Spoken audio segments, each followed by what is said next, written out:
বৃন্দাবন দাস ঠাকুর বলেছেন যে পৃথিবীতে যাহা কিছু ধর্ম নামে চলে, ভাগবত কহে তাহা পরিপূর্ণ ছলে।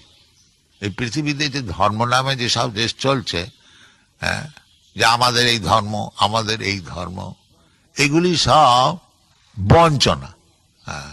ধর্ম কখনো আলাদা হতে পারে। যেমন সোনা, সোনা যদি কেউ বলে এটা হিন্দু সোনা, এটা মুসলমান সোনা, এটা খ্রিস্টান সোনা, এ আবার হয় নাকি? সোনা সোনা, সোনা আবার হিন্দু আর মুসলমান খ্রিস্টান হয় নাকি? না, এটা হচ্ছে ভ্রম, এগুলো হচ্ছে চিঠি। যেমন আমাদের এই কলেজ স্ট্রিটে কলকাতায় হিন্দু পাঁটার দোকান। পাঁটা খাবে, মাংস খাবে, সে আবার হিন্দু আর মুসলমান আর কি। কিন্তু